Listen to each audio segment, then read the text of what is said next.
साथियों, नमस्कार। मैं पद्मेश तेलंग पुनः उपस्थित हूं आपके सामने।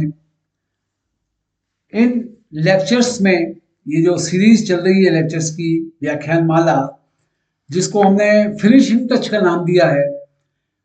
फिलहाल आरएस प्रीलिम एग्जामिनेशन के लिए फिनिशिंग टच है, लेकिन चूंकि इसमें सामान्य सब्जेक्ट हैं, ये किसी भी प्रतियोगी परीक्षा के लिए उपयोगी हो सकते हैं। बहुत सेलेक्टेड, बहुत चुनिंदा, बहुत चयनित बिंदुओं को हम इसमें शामिल कर रहे हैं। और इस क्रम में अब आज हम सामान्य विज्ञान और प्रौद्योगिकी, जनरल साइंस एंड टेक्नोलॉजी पे लेक्चर शुरू करेंगे।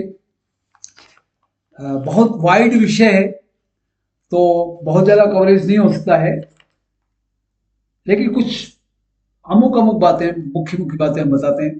एक जो डे टू डे की हमारी जो साइंस से जिसमें हमारा साबका पड़ता है, सरोकार होता है, पहले हम डे टू डे की दैनिक जीवन की जो साइंस है उस पर कुछ बात करें। कुछ पदार्थ का हम रोज उपयोग करते हैं, उनके कुछ रासायनिक नाम हैं। जानकारी के तौर पे बताऊं आपको। साधारण नमक जो है उसका नाम है सोडियम क्लोराइड। बेकिंग सोडा है, उसका नाम है सोडियम बाइकार्बोनेट। सेंधा नमक जो है वो कहलाता है मैग्नीशियम सल्फेट। और जो हास्य गैस है, हंसी की गैस है, लाफिंग गैस, वो है नाइट्रस ऑक्साइड। इसी तरह से जो दवाइयां हैं, औषधि हैं, उसमें कई तरह की दवाइयां होती हैं। पीड़ाहारी दवाई हैं, दर्द को दूर करने की दवाई हैं, आपके रोगाणुनाशी हैं, सूक्ष्म जीव को खत्म करने की दवाइयां हैं। हम कुछ मधुरक की बात करें, आर्टिफिशियल स्वीटनर्स, मीठा करने की। आर्टिफिशियल हैं, ये रासायनिक पदार्थ होते हैं जो खाद्य सामग्रियों को मीठा कर देते हैं और गंध और स्वाद को बदल देते हैं। चीनी से हटके, शक्कर से हटके होते हैं। एक है सेक्रीन। सेक्रीन सुक्रोज से 600 गुना मीठा होता है। एक होता है सुक्रालोस, और इसका रंग रूप भी शक्कर जैसा होता है। फिर साबुन, डिटर्जेंट जो है उनकी चर्चा करें। साबुन क्या होते हैं? दीर्घ श्रृंखला वाले, लंबी सीरीज वाले वसा अम्ल होते हैं, फैट एसिड्स होते हैं। जैसे फैट एसिड का कुछ उदाहरण दें, stearic, oleic, palmitic oil, palmitic acid. उनके जो सोडियम और पोटेशियम के जो लवण होते हैं, वो उनसे साबुन और अपमार्जक बनते हैं। डे टू डे की लाइफ में महत्वपूर्ण ईंधन गैसेज हैं। सीएनजी, सीएनजी का अर्थ है कंप्रेस्ड नेचुरल गैस, जिसमें मुख्य उसका जो पार्ट है वो मीथेन गैस है। और एक बायोगैस है, बायोगैस में मुख्य पार्ट मीथेन और कार्बन डाइऑक्साइड है। एक एलपीजी है, जिसको लिक्विफाइड पेट्रोलियम गैस कहते हैं, उसके मुख्य घटक प्रोपेन और ब्यूटेन है।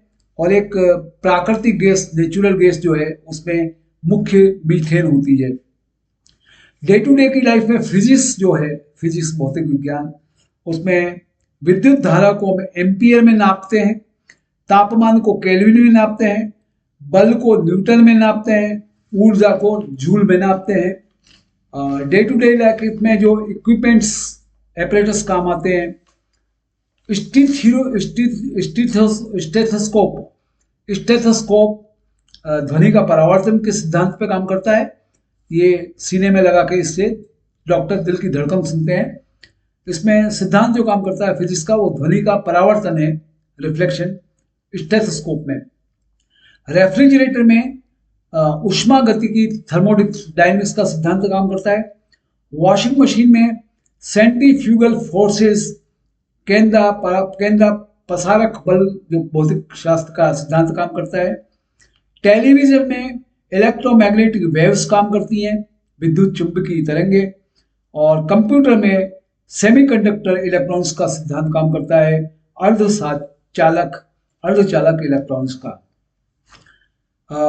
डे टू डे की लाइफ में जो फिजिक्स की बात आती है, उसमें उष्मा गतिकी, थर्मोडायनेमिक्स है। थर्मोडायनेमिक्स के सिद्धांत में जो इंजन काम करते हैं, उनको निर्माण करने में ये सिद्धांत काम आते हैं। और ऊष्मा गतिकी जो है वो ऊष्मा ऊर्जा को यांत्रिक ऊर्जा, मैकेनिकल ऊष्मा ऊर्जा से कैसे हम मशीनी काम ले लें, इसके लिए ऊष्मा गतिकी होती है। न्यूटन का बड़ा नाम आता है। न्यूटन का फर्स्ट नियम ये है कि जड़त्व का नियम इसको कहते हैं, लॉ ऑफ इनर्शिया। न्यूटन का पहला नियम है कि कोई वस्तु स्थिर है तो स्थिर ही रहेगी, गति में है तो गति में ही रहेगी, जब तक कि इस पर कोई बाह्य बल नहीं लगाया जाए। बाह्य बल लगने के बाद ही उसकी पोजीशन में चेंज आता है, पोजीशन में भले वो स्थिर है चाहे गति में है। दूसरा नियम ये कहता है कि किसी वस्तु की गति में जो परिवर्तन की दर है, चल रही है, उसमें जो चेंज की रेट है, 1 घंटे में या 1 मिनट में कितना बदला, चलने में कितने सेंटीमीटर कम हुआ, कितने किलोमीटर कम हुआ, ये जो परिवर्तन की दर है ये उस पर लगाए बल के समानुपाती होती है। मतलब जितना फोर्स लगाओगे उतनी ही दर बढ़ेगी, ज्यादा फोर्स लगाओगे परिवर्तन की दर बढ़ जाएगी, ज्यादा कम फोर्स लगाओगे कम दर बढ़ जाएगी। तो वस्तु की गति में परिवर्तन की दर उस पर लगाए बल के समानुपाती होती है, इसको दूसरा नियम कहते हैं। और न्यूटन का तीसरा नियम है हर क्रिया के समान और विपरीत प्रतिक्रिया होती है। समान और विपरीत प्रतिक्रिया होती है। कोई भी आप क्रिया कीजिए, एक्शन कीजिए, उसका रिएक्शन होगा समान और विपरीत होगा। एक आर्किमिडीज का सिद्धांत है, उसमें कहा गया कि किसी वस्तु द्वारा विस्थापित किए गए पानी की मात्रा उस वस्तु के आयतन के बराबर होती है।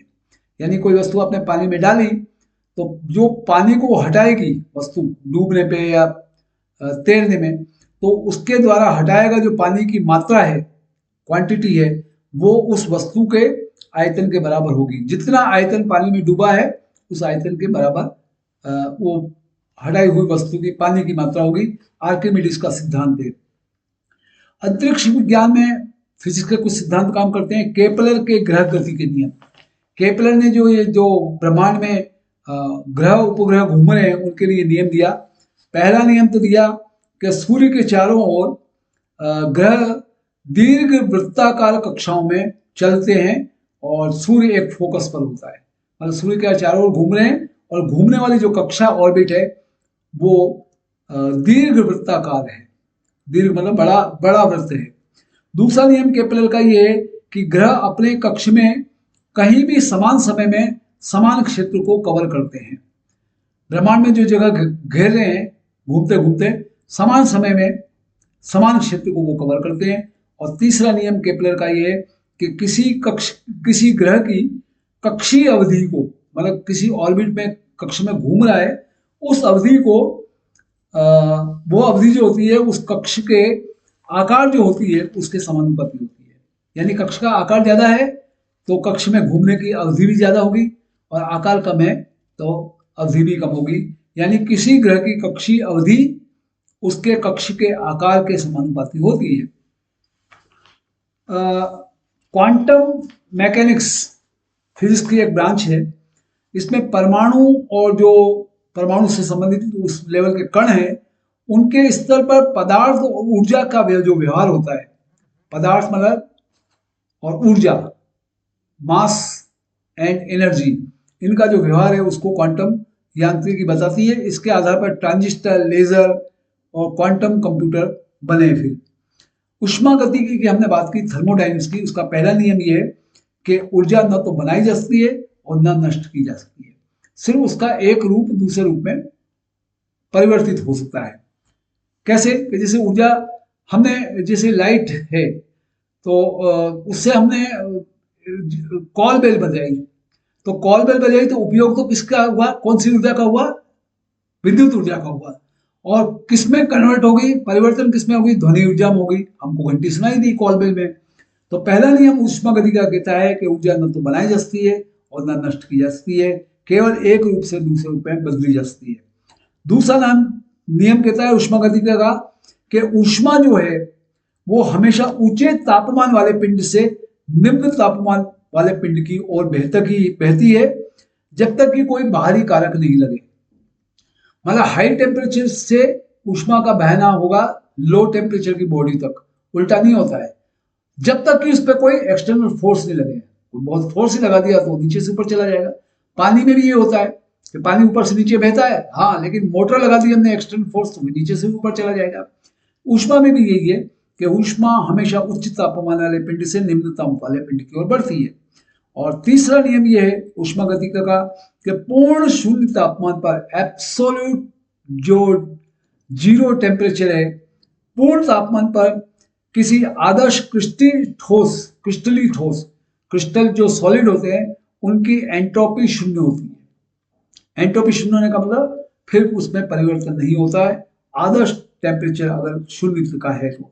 और एक जीरोथ लॉ भी है, शून्य का नाम नियम ऊष्मागति का।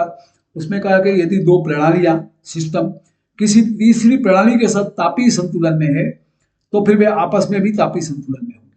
क्या मतलब कि अगर ए एक कोई पदार्थ है, वस्तु है, और वो बी से तापीय संतुलन में है, मतलब सेट हो गया, दोनों आसपास पड़ी हुई हैं, उसका टेम्परेचर कुछ है, उसका टेम्परेचर कुछ है, तो ज्यादा टेम्परेचर से ऊष्मा लोअर में बह के एक लेवल पर आके ए और बी का टेम्परेचर बराबर हो जाता है।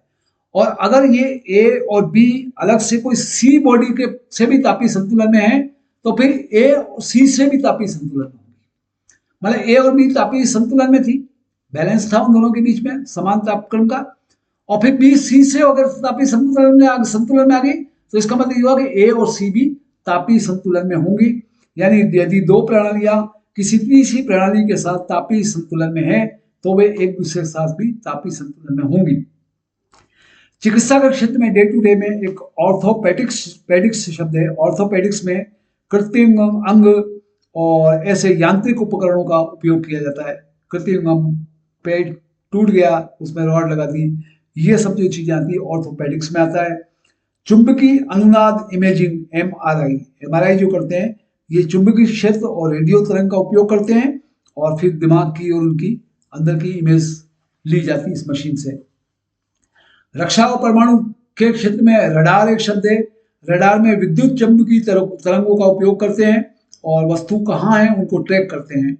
कोई हवाई जहाज कहाँ उड़ रहा है उसको रडार की रेस भेज के, विद्युत चुंबकीय तरंग का भेजकर उसको ट्रैक करते हैं कि किस जगह पर है वो। लेजर शब्द आता है। लेजर दूरी नापने के लिए आती है, दूरी नापने में काम आती है और लक्ष्य को, टारगेट को निर्धारित करने में कहाँ पर है वो, कोई कितनी दूरी पे कोई चीज है उसको तय करती है लेजर को। और फिर ऊर्जा आधारित जो हथियार हैं उसमें इस टेक्नोलॉजी का उपयोग होता है। परमाणु विखंडन मतलब टूटना। इसमें क्या होता है, जो परमाणु हैं तत्वों के, उनको विभाजित करते हैं, तोड़ते हैं, और तोड़ने से बहुत बड़ी मात्रा में ऊर्जा मिलती है। जैसे परमाणु बम बनता है और परमाणु ऊर्जा संयंत्र है, ये परमाणु विखंडन है कि परमाणु को तोड़ दीजिए तो ऊर्जा मिलती है। और एक उल्टा होता है परमाणु संयलन। परमाणु संयलन में क्या होता है, दो परमाणु को जोड़कर फ्यूजन करके, संयलन मतलब फ्यूजन करके भी एनर्जी मिलती है। तोड़ने से भी एनर्जी मिलती है, जुड़ने से भी एनर्जी मिलती है। तो विखंडन में तोड़ने से एनर्जी मिलती है परमाणु को, और परमाणु संयलन में दो परमाणु को जोड़कर एनर्जी मिलती है। ये ऊर्जा के स्रोत हैं। एनिमेशन मनोरंजन के क्षेत्र में गति और बल के नियम को आकर्षक एनिमेशन बनाने में करते हैं। तो कार्टून वार्टून पिक्चर जो आती है वो एनिमेशन में आती है। इसी तरह से रेडियो तरंग है, तरंगें कई टाइप की होती हैं। उसको विद्युत चुंबकीय स्पेक्ट्रम कहते हैं, जिसमें बहुत सारी तरंगें अलग अलग फ्रीक्वेंसी की, आवृत्ति की होती हैं।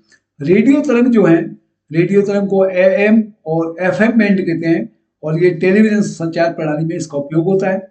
सूक्ष्म तरंग, माइक्रोवेव, रडार प्रणाली में, नेविगेशन में और माइक्रोवेव ओवन में, इनमें सूक्ष्म तरंगों का उपयोग होता है।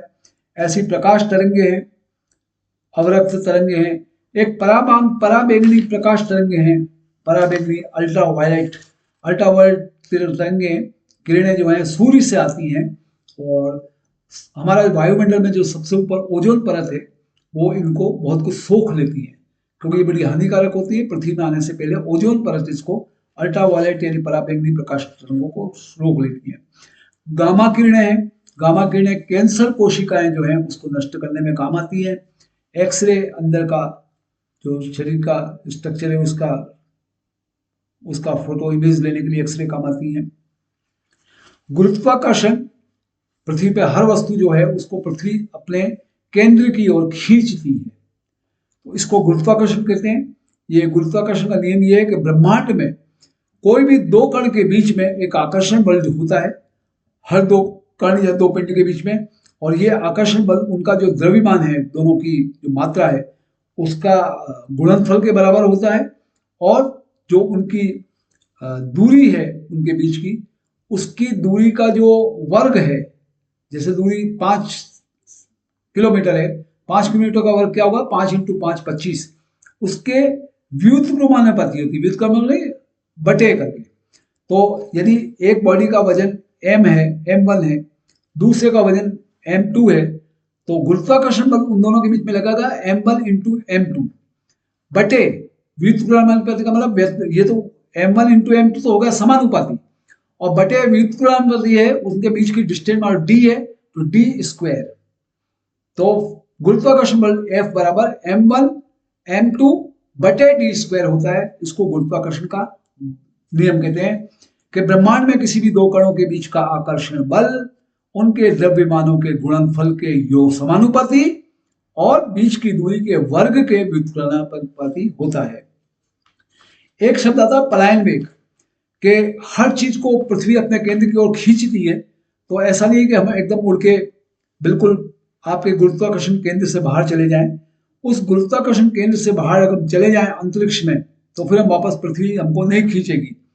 तो उसके लिए एक पलायन वेग की जरूरत होती है। पलायन मतलब भाग जाने के लिए वेग, कितना वेलोसिटी चाहिए, कितनी गति चाहिए। तो वो पलायन वेग वह न्यूनतम वेग है, कम से कम वो वेग जिससे पृथ्वी, कोई वस्तु पृथ्वी के गुरुत्वाकर्षण बल से निकल जाती है, उसको पलायन वेग कहते हैं। पलायन वेग 11.2 किलोमीटर प्रति सेकंड है। यानी आप धरती से 11.2 किलोमीटर प्रति सेकंड की गति से किसी को उछाल दो तो वो वापस पृथ्वी पर नहीं आएगी। ये पलायन वेग का फिगर है, याद रखने जैसा है, 11.2 किलोमीटर प्रति सेकंड। भारहीनता, हम पृथ्वी पर जब तक हैं हमको भार महसूस होता है कि मेरा भार 80 किलो है या मेरा भार 70 किलो है, लेकिन एक भारहीनता, भार है ही नहीं। हम हैं, बॉडी है, लेकिन भारहीनता, भार नहीं महसूस हो रहा है। एक वह स्थिति है जिसमें भार का अनुभव पूरी तरह या लगभग पूरी तरह से समाप्त हो जाता है। और ये सब इसलिए लगता है कि इस पर यदि कोई प्रतिक्रिया बल लग रहा है, मतलब गुरुत्वाकर्षण बल तो हमको धरती की तरफ खींच रहा है, केंद्र की तरफ, इसके कारण तो हमको भार महसूस होता है। लेकिन अगर इसके बराबर ही और इससे ज्यादा बल ऊपर की तरफ लग जाए, इसके अगेंस्ट, गुरुत्वाकर्षण बल के अगेंस्ट, तो फिर हमको भार महसूस नहीं होगा।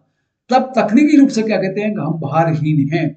अंतरिक्ष में जो चला जाता है उस पर धरती का गुरुत्वाकर्षण को लागू होता नहीं है, गुरुत्वाकर्षण बल, वो वहां भारहीनता महसूस करता है। यानी बॉडी है तो उसका वजन ही हो, धरती पे आकर गिनो तो 70 किलो होगा, लेकिन अंतरिक्ष में जाके भारहीन हो जाता है। एक ध्वनि से जुड़ी शब्दावली है तरंग देरी। तरंग देरी, कोई तरंग चलती है तो तरंग ऊंची नीची चलती है, तो 2 बार संकुचित होती है तरंग का। अगर आप ग्राफ देखो, ऊपर नीचे लहर की तरह चलती है, तो 2 बार जो संकुचित होती है उसके बीच की दूरी को तरंग देरी कहते हैं। या 2 बार जो शीर्ष पर चली जाती है लगातार 2 के बीच की, उस दूरी को तरंग देरी कहते हैं। तो जो कोई भी तरंग चलती है उसमें तरंग देरी ये शब्द आता है। उस तरंग को आप देख लीजिए, उसके लगातार के 2 या तो शीर्ष बिंदु को पकड़ लो, उसके बीच की दूरी नाप लो, या दोनों नीचे के जो बिंदु हैं, गर्त जिनको कहते हैं, उनकी दूरी को बीच में नाप लो, उसको तरंग देरी कहते हैं। यानी 2 लगातार संपीड़न, कंप्रेशन, या 2 लगातार विरलन, रेयरफिकेशन के बीच की दूरी को तरंग देरी कहते हैं।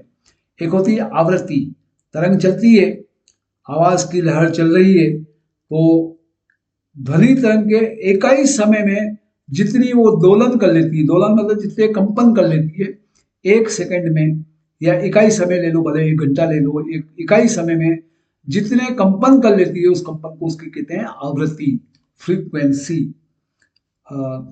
ऐसी प्रकाश का विकिरण होता है। प्रकाश का पहले तो परावर्तन की बात करें, जैसे आईना है, दर्पण से कोई किरण गई तो वापस लौट के आती है, और इसीलिए हमको अपना चेहरा दर्पण में दिखता है। तो कुछ सतह ऐसी होती है जिसमें प्रकाश की किरण गई और उसी एंगल से वापस लौट आई, उसको प्रकाश का परावर्तन कहते हैं। एक होता है प्रकाश का विकिरण। प्रकाश के विकिरण में क्या होता है कि जैसे बीच में कोई बाधा है, धूल है, गैस के अणु आ गए, जल वाष्प आ गई, उससे टकरा कर जो किरण जारी थी प्रकाश की, वो उस बाधा से टकरा कर अपने मूल पर हट जाती है। जा तो सीधी रही थी, बीच में किसी से टकराई तो अपना उसका मूल पथ बदल जाता है। उस बदलने को, पथ से हट जाने को प्रकाश का विकिरण कहते हैं। एक टिंडल प्रभाव है। टिंडल प्रभाव में क्या होता है कि कॉलॉइड या निलंबन में कणों द्वारा प्रकाश का विकिरण होता है, जिससे प्रकाश किरण दिखाई देती है। यानी जैसे कमरे में धुआं या धूल है और उसमें खिड़की से जो एक प्रकाश किरण आए, तो हमको उस जो धूप की किरण आ रही है उसमें वो धुआं या धूल के कारण हमको ऐसी एक पूरी पथ दिखता है, पूरा पाथ दिखता है कि धूप इस लाइन में आ रही है, और वो जो हमको दिखाई देता है वो धूल के कणों के कारण दिखाई देता है। इसको टिंडल प्रभाव कहते हैं। ये थोड़ी सी डे टू डे की फिजिक्स है। कंप्यूटर की और सूचना प्रौद्योगिकी की बात करें तो कंप्यूटर जो है, कंप्यूटर को आप जानते हैं, उसमें एक सीपीयू होता है, एक कीबोर्ड होता है, एक स्क्रीन होता है, फिर उसकी एक अपनी कंप्यूटर की भाषा होती है। कंप्यूटर का हार्डवेयर में हार्डवेयर है, कंप्यूटर में हार्डवेयर में ये सब जो कीबोर्ड और सीपीयू और मॉनिटर ये दिखता है, इसके अंदर फिर सॉफ्टवेयर काम करता है। सॉफ्टवेयर प्रोग्रामों का एक सेट होता है जो हार्डवेयर को जो है एक विशेष क्रम में विशेष काम करने के लिए, हम कहते हैं ना कमांड दे दिया और टाइप हो रही है, तो वो अंदर का जो सॉफ्टवेयर है, सॉफ्टवेयर में एक ये प्रोग्राम इनको कहते हैं, प्रोग्राम यानी डायरेक्शंस कमांड, उनका एक सेट होता है, उसके अनुसार हमको कंप्यूटर काम करता हुआ दिखता है। कंप्यूटर की कुछ भाषाएं हैं, सी, सी प्लस प्लस, जावा, पाइथन, पीएचपी, पास्कल, ये कुछ इस भाषाओं का नाम है। इसके बाद कंप्यूटर पे बहुत ज़्यादा डिटेल में हम नहीं जाएंगे। एक राष्ट्रीय सुपर कंप्यूटिंग मिशन NSM है। 2015 में इलेक्ट्रॉनिक्स और सूचना प्रौद्योगिकी मंत्रालय ने राष्ट्रीय सुपर कंप्यूटिंग मिशन NSM की घोषणा की थी, और जिसका उद्देश्य था कि हम वर्ष 2022 तक देश भर में 73 स्वदेशी सुपर कंप्यूटर स्थापित कर लेंगे। ये कुछ सरकार की स्कीमें हैं आईटी और सूचना प्रसारण के लिए, सूचना प्रौद्योगिकी के लिए। एक विद्युत चुंबकी स्पेक्ट्रम कहते हैं। विद्युत चुंबकी स्पेक्ट्रम है इलेक्ट्रोमैग्नेटिक। कुछ तरंगों में इलेक्ट्रिक कंपोनेंट भी होता है, मैग्नेटिक कंपोनेंट भी होता है, विद्युत कंपोनेंट भी होता है, चुंबकीय कंपोनेंट भी होता है। उनसे जो विकिरण निकलता है, रेडिएशन निकलता है, उसका एक स्पेक्ट्रम बनता है। स्पेक्ट्रम मतलब जैसे इंद्रधनुष है, 7 रंग दिखते हैं, वो कलर में लिखते हैं हमको आसमान में, ऐसे विद्युत चुंबकीय जो विकिरण निकलते हैं उनका भी एक स्पेक्ट्रम होता है। उसमें एक लगातार श्रृंखला होती है और उसमें अलग अलग आवृत्ति, जो अभी हमने बताया आवृत्ति और तरंग दैर्घ्य जो बताया हमने लहरों का, उस आवृत्ति, अलग अलग आवृत्ति के कुछ रेंज होती हैं, उनको फिर अलग अलग नाम दिए गए हैं। वो उसको विद्युत चुंबकीय स्पेक्ट्रम कहते हैं, जिसमें अलग अलग तरंग दैर्घ्य और आवृत्ति के बैंड होते हैं कि इस तरंग का दैर्घ्य आवृत्ति का अमुक बैंड, फिर अमुक का, फिर अमुक का, और ऐसी श्रृंखला होती है। और इसमें फिर बहुत सारी स्पेक्ट्रम की रेंज का नाम है, जैसे इंद्रधनुष में तो लाल, पीला, नीला, हरा कहते हैं। इसमें रेडियो तरंग होती हैं, माइक्रोवेव सूक्ष्म तरंगें होती हैं, इंफ्रारेड यानी अवरक्त तरंगें होती हैं, विजिबल लाइट जिसको हम देख सकते हैं वो होती हैं। इस तरह से पूरा एक स्पेक्ट्रम बनता है। इसके बाद अलग अलग उसके फिगर्स हैं, बहुत ज़्यादा डिटेल में नहीं जाएंगे हम लोग। मैं इसके बाद आता हूँ कि एक भारतीय दूरसंचार नियामक प्राधिकरण ट्राई करके एक संस्था है भारत की सरकार की। इसे 97 में स्थापित किया गया था, और इसकी भूमिका यह है कि भारत में जो दूरसंचार क्षेत्र है उसको प्रोत्साहन और उसको डेवलपमेंट करें, दूरसंचार का ये सारे कार्यक्रम। रक्षा प्रौद्योगिकी पे मैं आता हूँ। जो डिफेंस के लिए हमारे यहाँ टेक्नोलॉजी आई है, स्वतंत्रता के बाद 1958 में रक्षा मंत्रालय के अंतर्गत सैन्य अनुसंधान, सैनिकों के अनुसंधान, रिसर्च के लिए और डेवलपमेंट के लिए एक DRDO संस्था की स्थापना की गई 1958 में। DRDO मतलब रक्षा अनुसंधान और विकास संगठन। DRDO की स्थापना 58 में हुई थी, और इसका आदर्श वाक्य है बलस्य मूलम विज्ञानम। बल का मूल जो है विज्ञान है, ये प्रश्न भी आ सकता है। बलस्य मूल विज्ञानम DRDO का आदर्श वाक्य है। मिसाइल शब्द आता है, एक मिसाइल का मतलब होता है हवाई हथियार है ये मिसाइल, और ये जो प्राय जेट इंजन या रॉकेट इंजन के द्वारा इसको उड़ान भराई जाती है मिसाइल को, और फिर उसमें अगर मान लीजिए सैनिक लड़ाई हो रही है तो उसमें कोई बारूद वारूद रख दिया, अमुक टारगेट करके उसको कहीं मिसाइल छोड़ी जाती है, वो अमुक स्थान पर जाके गिरती है और वहां पर विस्फोट वगैरह करती है। तो मिसाइल निर्देशित गाइडेड एक हवाई हथियार है। मिसाइल के कई प्रकार हैं। भारत में जो मिसाइलों के कुछ नाम आए उनके नाम है पृथ्वी, अग्नि, ब्रह्मोस, आकाश, हेलिना, और बैलिस्टिक मिसाइल के 15, ये कुछ भारत ने अपनी सैनिक मिसाइल डेवलप की। अग्नि 5 भारत का पहला बैलिस्टिक मिसाइल था, अंतर महाद्वीपीय, 2 महाद्वीप के बीच में मिसाइल चले, ICBM कहलाता है वो प्रोग्राम। भारत का पहला ICBM अग्नि 5 के नाम से लॉन्च हुआ था। फिर उड़ान के हिसाब से भारत के मिसाइल का नाम है पृथ्वी है, ब्रह्मोस है, अग्नि 5 है, ब्रह्मोस सेकंड है, ये कुछ भारत के नाम हैं। एक IGMDP 1983, IGMDP का मतलब एकीकृत निर्देशित मिसाइल विकास कार्यक्रम, गाइडेड मिसाइल का ये डेवलपमेंट का एक कार्यक्रम है भारत सरकार का। इसकी स्थापना हमारे जो राष्ट्रपति और वैज्ञानिक थे डॉक्टर APJ अब्दुल कलाम, उन्होंने की थी, और उद्देश्य था कि भारत को मिसाइल जो टेक्नोलॉजी है उसमें आत्मनिर्भरता हो जाए, विदेशों से हमें मिसाइलों को नहीं खरीदना पड़े। तो मिसाइल प्रणाली जो भारत में चली उसमें पृथ्वी सीरीज, पृथ्वी का नाम था, उसमें कई टाइप की पृथ्वी सीरीज के नाम से पृथ्वी 1, पृथ्वी 2, पृथ्वी 3 ये मिसाइल बनी। फिर एक अग्नि सीरीज बनी, है ना, अग्नि सीरीज में अग्नि 1, अग्नि 2, अग्नि 3, अग्नि 4, अग्नि 5, अग्नि 6 ये मिसाइल बनी, और इस तरह से मिसाइलों का यहाँ भारत में डेवलपमेंट हुआ। भारत में पनडुब्बियाँ वो जो समुद्र में पानी के अंदर चलती हैं, वो युद्ध में भी काम आती हैं और रिसर्च वगैरह में भी काम आती हैं। उसमें एक श्रेणी है कलवरी श्रेणी। कलवरी श्रेणी में जैसे मिसाइल हमने आपको बताई पृथ्वी, अग्नि वगैरह, ऐसे पनडुब्बियों की भी एक सीरीज है कलवरी के नाम से। उसमें INS कलवरी है, INS खंडेरी है, INS करंज है, इस तरह से कुछ नाम है, और पनडुब्बियां बनी हैं हमारे यहाँ। पानी की बात होगी, जमीन की बात होगी, अब हवा की बात करें। विमान वाहक पोत, विमान वाहक पोत में INS विक्रांत R11, ये भारत का पहला विमान वाहक पोत है। विमान वाहक पोत में क्या है, जिसका मूल नाम तो हरक्यूलिस था, और फिर INS विराट आया, उसके बाद INS विक्रमादित्य आया। ये भारत का सबसे बड़ा पोत है विमान वाहक। अभी हमने आसमान की बात नहीं कर रहे हैं, अभी हम आसमान के पहले मैं पानी की ही बात कर रहा हूँ। विमान वाहक मतलब आसमान की पोत की बात नहीं कर रहा हूँ, समुद्र में ही चलने वाले ये बड़े जहाज हैं। पनडुब्बी की बात करने के बाद मैं जहाज की बात कर रहा हूँ, मैं हवा बोल गया, हवा गलत बोल गया। विमान वाहक पोत है INS Vikrant R11, INS Vikramaditya, INS Virat, INS विशाल।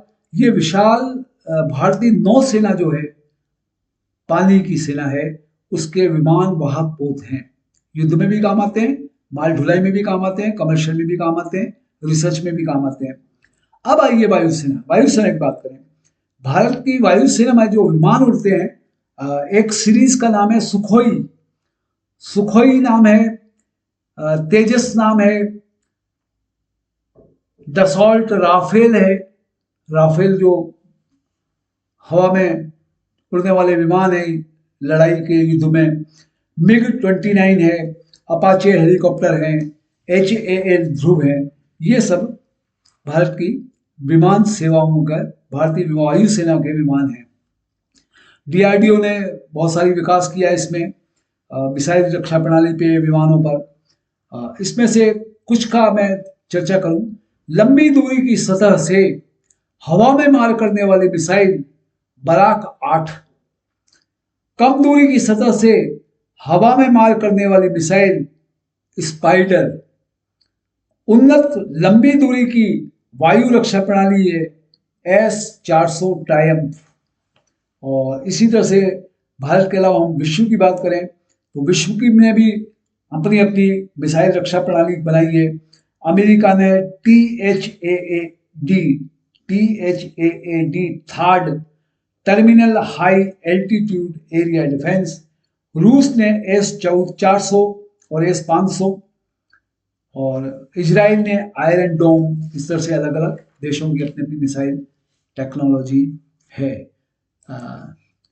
मैं इस क्रम में और आगे बढ़ूं और उस क्रम में आपको बात करते हैं अंतरिक्ष प्रौद्योगिकी की। अंतरिक्ष में भारत ने क्या टेक्नोलॉजी बनाई। इसमें अलग अलग जो कक्षाएं हैं, पृथ्वी के चारों तरफ अलग अलग ऑर्बिट्स हैं, तो पास की ऑर्बिट है, दूसरी ऑर्बिट है। तो हमारा जो अंतरिक्ष कार्यक्रम होता है वो ऑर्बिट के हिसाब से तय होता है कि हम जियोग्राफिकल जो स्टैटिक कक्षाएं हैं, भू स्थितिक कक्षा कहते हैं जियो, उनके लिए कौन सा अंतरिक्ष प्रोग्राम करें, निम्न पृथ्वी कक्षा के लिए कौन सा प्रोग्राम करें, मौसम के लिए हमें क्या जरूरत है, संचार के लिए क्या जरूरत है। एक बहुत बड़ा इसरो जो हमारे संस्था है अंतरिक्ष विज्ञान के लिए वो काम करती है। तो भारत का जो अंतरिक्ष कार्यक्रम है इसका संचालन भारतीय अंतरिक्ष अनुसंधान संगठन इसरो कहते हैं, ISRO इसरो भारत का अंतरिक्ष कार्यक्रम ये देखता है, भारतीय अंतरिक्ष अनुसंधान संगठन। और इसे इसरो ने डॉक्टर विक्रम साराभाई के नेतृत्व में 1960 के दशक में शुरू किया था। और 1963 में, याद रखिए 1963 में पहला साउंडिंग रॉकेट तिरुवनंतपुरम के निकट जो थुम्बा प्रक्षेपण केंद्र है, थुम्बा रॉकेट प्रक्षेपण केंद्र है जहाँ से रॉकेट उड़ाए जाते हैं, थुम्बा एक जगह है, वहां से 1963 में भारत ने पहला साउंडिंग रॉकेट उड़ाया था। उपग्रह की बात करें, उपग्रह वो होते हैं पृथ्वी के सूर्य के चारों ओर जो ग्रह घूम रहे हैं, जिसमें पृथ्वी है, मंगल है, शनि है, शुक्र है, यूरेनस, नेपच्यून, प्लूटो वगैरह हैं। उन ग्रहों के चारों तरफ भी कुछ घूमने वाले जो ग्रह होते हैं उनको उपग्रह कहते हैं। जैसे सूरज के चारों ओर घूमती है पृथ्वी और पृथ्वी के चारों ओर घूमता है चंद्रमा, तो चंद्रमा उपग्रह है ग्रह का, पृथ्वी नाम के ग्रह का। तो उपग्रह अंतरिक्ष में मौजूद ऐसे खगोलीय पिंड हैं जो किसी बड़े खगोलीय पिंड ग्रह या तारे की परिक्रमा करते हैं, जैसे चंद्रमा करता है। तो ये तो हुए नेचुरल। और हम लोग अपनी स्टडी के लिए, रक्षा के लिए, चाहे मौसम की स्टडी के लिए, चाहे संचार के लिए, कुछ कृत्रिम उपग्रह और बना के भेजते हैं हवाई जहाज तरीके, जो फिर वो पृथ्वी की कक्षा में स्थापित कर देते हैं। वो घूमते रहते हैं, उसमें लगे हुए मशीन और कैमरे और वो सब हमको पृथ्वी पे सूचना भेजते रहते हैं, भले रक्षा संबंधी भेजें चाहे मौसम की भेजें। तो कृत्रिम उपग्रह भी हैं जो इस तरह का काम करते हैं। तो खगोलीय उपग्रह हैं, फिर संचार उपग्रह हैं, फिर पृथ्वी का अवलोकन देखने के लिए उपग्रह हैं, नौवहन जो पानी में जो हमारी रक्षा प्रणाली काम कर रही है उनके लिए उपग्रह कुछ छोड़े जाते हैं। इस तरह से बहुत सारे उपग्रह का प्रोग्राम भी इसरो हमारा जो कार्यक्रम है वहां से जारी होता है। मैं इस क्रम में बताऊं कि भारत का पहला प्रयोग करने के लिए जो संचार उपग्रह था उसका नाम था एप्पल 1981 एप्पल। ये भारत का पहला प्रयोगात्मक संचार उपग्रह था, इसको छोड़ा गया था, याद रखिए इसको।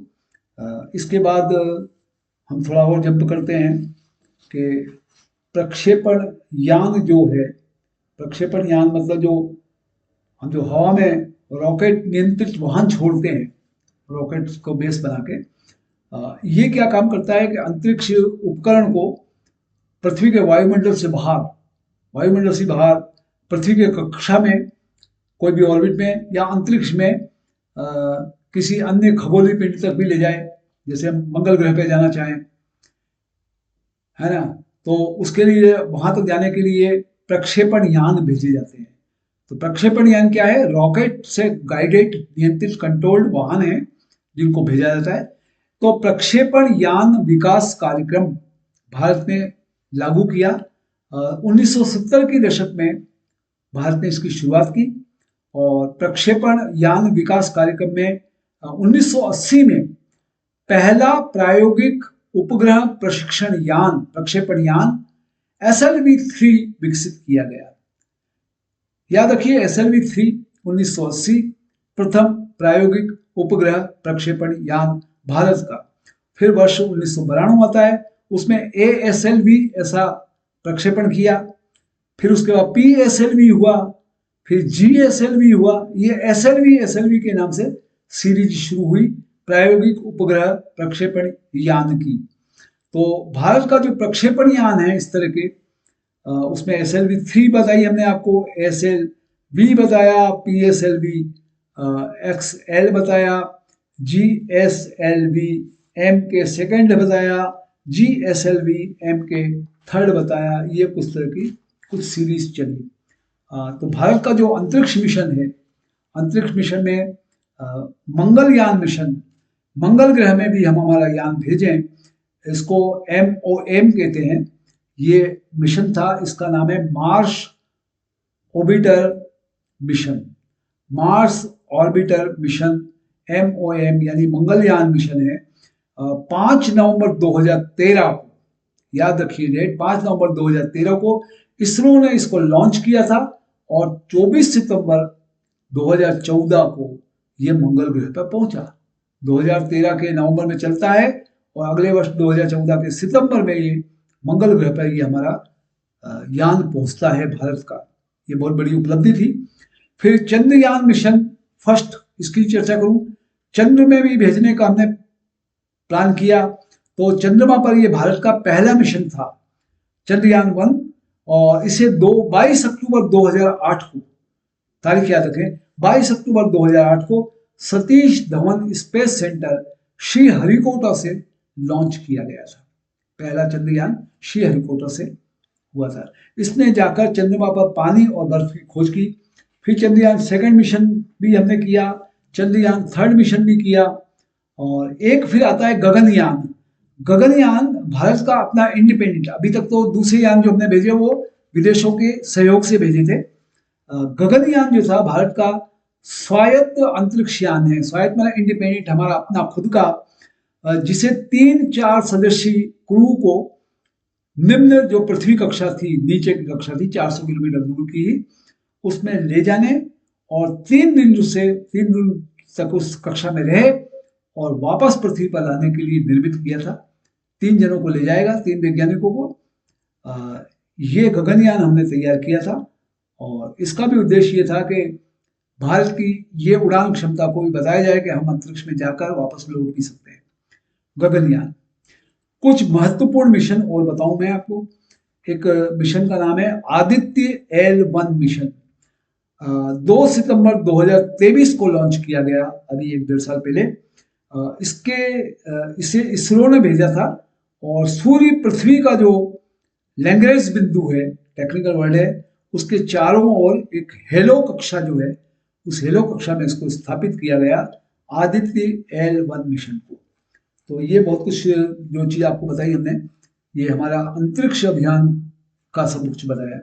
एक आता है नैनो टेक्नोलॉजी। नैनो मतलब बहुत छोटी, बहुत बारीक, बहुत छोटी, जैसे नैनो कार होती है ना, ऐसे टेक्नोलॉजी में एक नैनो है। तो नैनो प्रौद्योगिकी जो है, टेक्नोलॉजी ऐसी तकनीक है जो पदार्थ, उपकरण और उपकरणों को सबसे छोटे या न्यूनतम रूप में, यानी परमाणु और अणु के पैमाने पर भी बनाने और निर्माण करने के लिए उपयोग की जाती है। मतलब कोई भी हम उपकरण अगर इतना छोटा बना दें जो परमाणु और उस लेवल का हो, उस टेक्नोलॉजी का नाम है नैनो टेक्नोलॉजी। बड़े बड़े मशीन नहीं दिखे, बड़े उपकरण दिखे, छोटा छोटा छोटा परमाणु और उस अणु लेवल का बना दें, ऐसी तकनीक को नैनो प्रौद्योगिकी कहते हैं। नैनो प्रौद्योगिकी के जनक जो है, नैनो प्रौद्योगिकी किसने स्थापित की? Richard Feynman.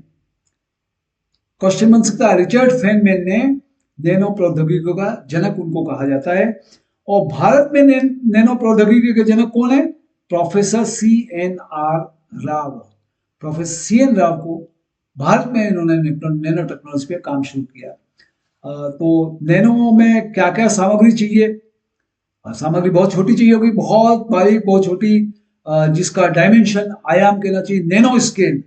उसका स्केल जैसे हमारा स्केल तो फीट और इंच और सेंटीमीटर चलता है, नैनो स्केल 100 nm, mm भी नहीं कह रहा हूं, मिलीमीटर नहीं कह रहा हूं, nm, नैनोमीटर, उस 100 nm से भी जो कम का स्केल हो उस पर नैनो सामग्रियां चाहिए होती हैं। तो नैनो सामग्री में कुछ महत्वपूर्ण नाम है।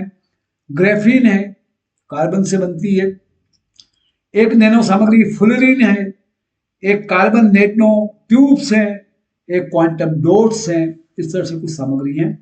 और फिर इसमें जनरेशन कहते हैं कि नैनो टेक्नोलॉजी की 4 जनरेशन हुई हैं। शुरू हुई, उसके बाद थोड़ा डेवलप हुई, फिर थर्ड डेवलप हुई, ऐसी 4 जनरेशन अभी तक आ गई हैं। पहली पीढ़ी कहते हैं इसको, इसमें निष्क्रिय नैनो संरचना थी। दूसरी पीढ़ी में थोड़ी सी सक्रिय नैनो संरचना आई। तीसरी पीढ़ी में नैनो प्रणाली की व्यवस्था बनी और चौथी पीढ़ी में आणविक नैनो प्रणाली बनी। तो भारत ने जो नैनो प्रौद्योगिकी में पहल की, उसमें एक नैनो विज्ञान और प्रौद्योगिकी पहल NSTI वर्ष 2001 में प्रारंभ की गई। भारत में नैनो टेक्नोलॉजी 2001 से शुरू हुई, फिर नैनो मिशन लाए हम, और इस तरह से नैनो प्रौद्योगिकी में कुछ काम भारत में हो रहा है। नैनो पद्धति से हमको जैव चिकित्सा, स्वास्थ्य, मेडिकल की लाइन में उपयोग होगा, ऊर्जा की लाइन में उपयोग होगा, पर्यावरण में होगा, कृषि और खाद्य प्रसंस्करण में होगा, परिवहन में होगा। इसलिए नैनो टेक्नोलॉजी आने वाले समय का बहुत महत्वाकांक्षी और बड़ा विकसित टेक्नोलॉजी होगी। मैं जैव प्रौद्योगिकी की बात बताऊं।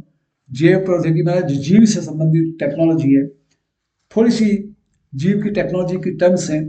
कोशिका कहते हैं, हमारा शरीर कोशिकाओं से बना है। कोशिका सभी जीवित जीव, जितने जीवित जीव हैं दुनिया में, उन सबकी बुनियादी बेसिक जो संरचनात्मक और कार्यात्मक इकाई है कि हम किससे बने हुए हैं, पूरा शरीर हमारा, जितने भी सजीव लोग हैं, वो बुनियादी बेसिक जो संरचनात्मक है, रचना है, उसकी जो कार्यात्मक वर्किंग जो यूनिट है, इकाई है, उसको कोशिका कहते हैं। और इस कोशिका में जीवन शुरू करने की सारी क्षमताएं होती हैं। तो इसीलिए हमारी जो पैदाइशी होती है तो वो कोशिका से ही होती है, और फिर उसके बाद हम बड़े होते हैं तो कोशिका में जीवन डेवलप करने की पूरी क्षमता है। इसी में एक आता है DNA। DNA का फुल फॉर्म है deoxy ribo nucleic acid. DNA सभी जीवों में हेरिडेटरी मटेरियल है, आनुवंशिक सामग्री है। मतलब DNA से मनुष्य का बच्चा मनुष्य होगा, कुत्ते का बच्चा कुत्ता होगा। और इवन उसमें भी इतनी तगड़ी टेक्नोलॉजी है कि बाप की अगर आंखें भूरी हैं तो बेटा भी भूरी आंखों का होगा, चेहरा उससे मिलता जुलता होगा। ये सब चीजें जो है, हमारी कोशिका जो है, पहली बात तो यूनिट कोशिका, उसके अंदर DNA होता है, ये डीऑक्सीराइबो न्यूक्लिक एसिड। इससे सभी जीवों में आनुवंशिक सामग्री, अनुवंश की जो हेरिडेटरी सामग्री, वो आगे से आगे चलती है। तो DNA के बाद एक शब्द हो जाता है RNA, ribonucleic acid. Ribonucleic acid संदेशवाहक के रूप में काम करता है। संदेशवाहक के रूप में कैसे? कि जो DNA है ना, DNA से जो आनुवंशिक जानकारी है, जितनी चीजें हैं, उनको आगे कैसे पहुंचाएगा, उसको पहुंचाने के लिए RNA काम करता है। ये भी हमारी कोशिकाओं में ही होता है, राइबो न्यूक्लिक एसिड। और यहाँ प्रोटीन से संबंधित कुछ प्रक्रियाएं वगैरह होती हैं। लंबी टेक्नोलॉजी है। एक जीन शब्द बड़ा आता है। जीन का मतलब होता है DNA, जो हमने बताया ना, DNA में जो कोशिका है, फिर DNA में आनुवंशिक सामग्री DNA में रहती है। तो DNA में एक सीक्वेंस है, क्रम है, पूरा क्रम में पूरी आनुवंशिक जानकारी फीड है। जैसे कंप्यूटर प्रोग्राम फीड होता है ना, एक के बाद एक के बाद, ऐसे DNA में भी एक पूरा सीक्वेंस है जिसमें आनुवंशिक जो जानकारी है जीव की, वो बराबर लाइन से जुड़ी हुई है। और फिर उसे एक पीढ़ी से दूसरी पीढ़ी, एक जनरेशन से दूसरी जनरेशन, दादा से बाप, बाप से बेटा, बेटा से पोता। इसमें ये जो है ना जीन, उसको हम कहते हैं कि इसका ये जीन से ऐसा है, वो जीन उसको डीएनए के अनुक्रम को, उस आनुवंशिक जानकारी को आगे से आगे, पीढ़ी दर पीढ़ी आगे भेजता है। इसको जीन कहते हैं।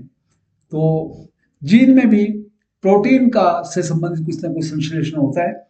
तो क्रम क्या चला कि कोशिका है, कोशिका में एक नाभिक है, सेंटर पॉइंट है, उसमें गुणसूत्र है, फिर डीएनए है, और डीएनए के बाद जीन है। ये जब जीन की बात आई कि वो जीन पीढ़ी दर पीढ़ी आगे डीएनए की आनुवंशिक जानकारियों को भेजता रहता है, तो फिर एक शब्द आता है जीन क्लोनिंग, बड़ा मशहूर शब्द है साइंस में। जीन क्लोनिंग, जीन क्लोनिंग में क्या होता है कि एक बार जो होस्ट है उसमें डीएनए प्रवेश कर जाए, फिर वो स्वतंत्र रूप से डीएनए आगे से आगे वापस उत्पादित होता रहता है और जीन क्लोनिंग बनती जाती है। जीन क्लोनिंग से क्या होता है, हमें इच्छित जीन को बढ़ाने के लिए जीन क्लोनिंग का हम उपयोग करते हैं। जैसे जीन क्लोनिंग में भेड़ को एक जीन क्लोनिंग से बनाया गया, एक सी भेड़, हम 2 भेड़, 10 भेड़, 20 भेड़ एक सी बना लें। इंसानों को भी बनाया जाता है जीन क्लोनिंग से, कि मेरे जैसा ही बंदा, बिल्कुल मेरा ही चेहरा मोहरा, मेरे जैसी आंखें, मेरे जैसी नाक।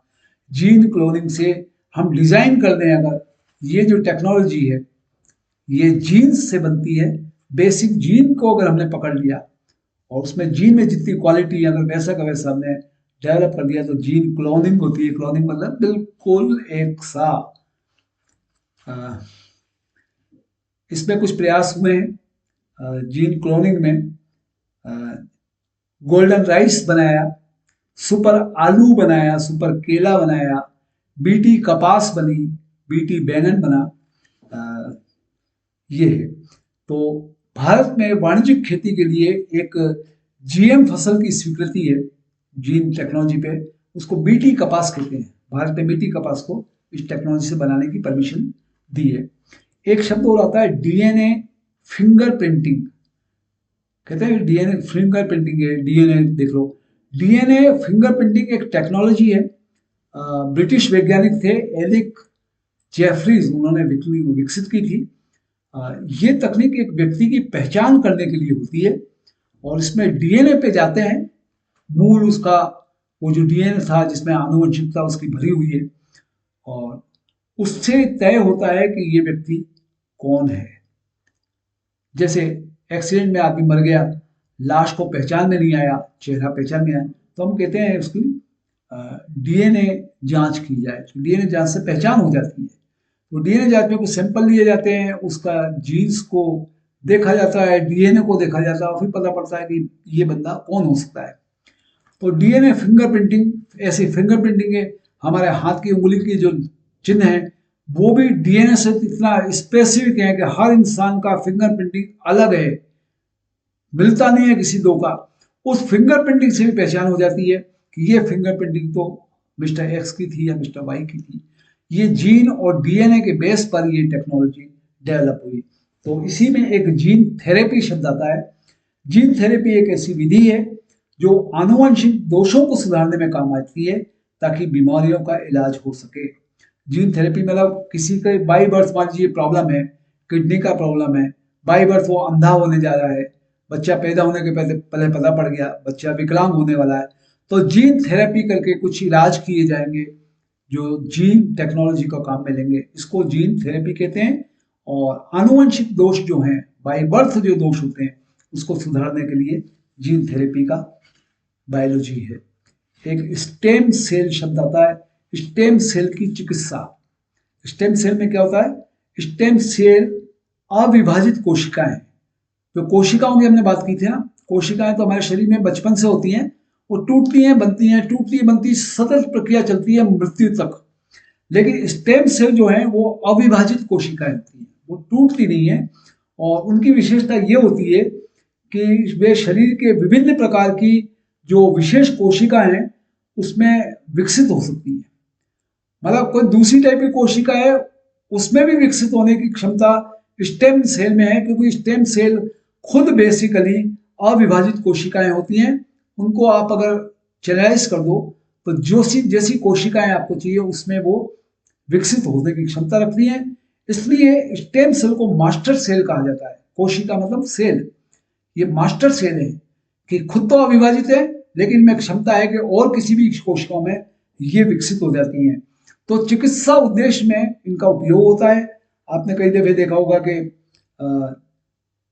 कहते हैं कि स्टेम चिकित्सा उसकी करनी पड़ी, अमुक बंदे ने दूसरे बंदे को स्टेम सेल दी अपनी, तो उसकी दूसरे बीमार इंसान की चिकित्सा की गई। तो जो भ्रूण होता है, पैदा नहीं हुआ बच्चा, माँ के गर्भ में जो है भ्रूण, उसमें जो स्टेम सेल बहुत अच्छी अविकसित होती हैं, उसमें से स्टेम सेल मिल जाती हैं।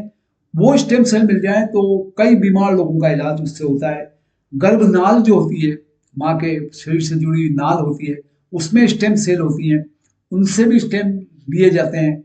और बीमार लोगों की जो कोशिकाओं की बीमारी है, जिन लोगों की रीढ़ की हड्डी खराब हो गई, सिर झुका हुआ है, ब्रेन काम नहीं कर रहा, उसमें स्टेम सेल की जरूरत होती है। तो ये कुछ टेक्नोलॉजी स्टेम सेल चिकित्सा की हमने आपको बताई।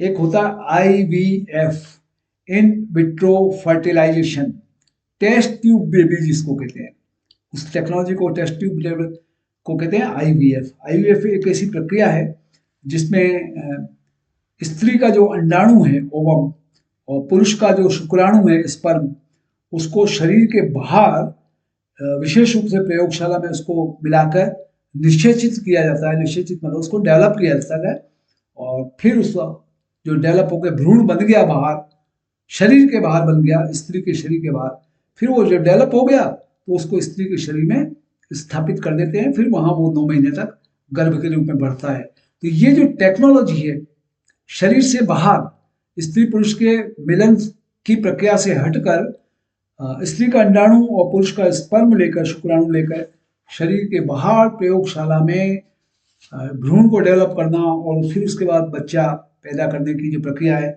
इसको in vitro fertilisation IVF, test tube baby कहते हैं। सरोगेसी है। सरोगेसी में क्या होता है कि एक कोई महिला होती है, वो कोई दूसरा जो जोड़ा है, हस्बैंड वाइफ है, जो उनके लिए कहती है कि अच्छा तुम्हारे अंडाणु शुक्राणु से बना हुआ गर्भ जो है वो मैं भ्रूण है, उसको मैं अपने शरीर में लेके तुम्हारे लिए एक बच्चा पैदा कर देती हूँ। ऐसी महिला को सरोगेसी महिला कहते हैं। सरोगेसी महिला भी हिंदुस्तान में अधिनियम है 2021 का। हर कोई हर किसी से सरोगेसी नहीं करवा सकता, इसको अनैतिक भी माना गया है। एक शब्द मैंने क्लोनिंग का इस्तेमाल किया। क्लोनिंग का मतलब होता है किसी चीज की बिल्कुल वैसी की वैसी प्रतिलिपि, कॉपी बनाना, क्लोनिंग बनाना। तो क्लोनिंग की 2-3 तकनीकी हैं। एक है जीन क्लोनिंग। जीन क्लोनिंग में एक ऐसी प्रक्रिया होती है कि जिसमें जीन या DNA के खंडों की पहले प्रतियां बनाई जाती हैं, प्रतिलिपियां जीन की, जीन या DNA की बनाई जाती है। एक होती है प्रजनन क्लोनिंग। प्रजनन क्लोनिंग क्या होता है, पूरे जीव की ही प्रतिलिपि बना दी जाती है। तो जीन क्लोनिंग में तो खाली आपने एक जीन की प्रतिलिपि यानी कॉपी बनाई, और प्रजनन कॉपी में तो पूरे जीव को ही बना दिया। तो डॉली भेड़ 1996 में एक बिल्कुल भेड़ की जैसी, बिल्कुल भेड़, एक जो ओरिजिनल भेड़ थी बिल्कुल वैसी की वैसी प्रजनन क्लोनिंग के तहत एक भेड़ बनाई गई। 1996 में एक्सपेरिमेंट हुआ। उस भेड़ का नाम था डॉली भेड़। ये अच्छा जीके का क्वेश्चन बनता है। तो ऐसे भ्रूण क्लोनिंग होता है। कृत्रिम जुड़वा, ट्विंस बच्चे जो होते हैं, उसमें भी अगर हम चाहें कि दो बच्चे बिल्कुल एक से पैदा हो रहे हों, अभी गर्भ में एक ही बच्चा है, तो भ्रूण क्लोनिंग भी करवाई जाती है, करवाई जा सकती है, कराई नहीं जाती है कहता हूँ मैं, कराई जा सकती है कि वैसा का वैसा बच्चा है, भ्रूण की भी क्लोनिंग बना दो और आपके ट्विंस जुड़वा बच्चे हो जाए। ये कुछ टेक्नोलॉजी थी। बायोसेंसर एक शब्द आता है। बायोसेंसर एक उपकरण है जो जैविक घटक को भौतिक रासायनिक डिटेक्टर, फिजिको केमिकल डिटेक्टर के साथ साथ जोड़ता है, ताकि वो रासायनिक और जैविक प्रतिक्रिया को मापा जा सके।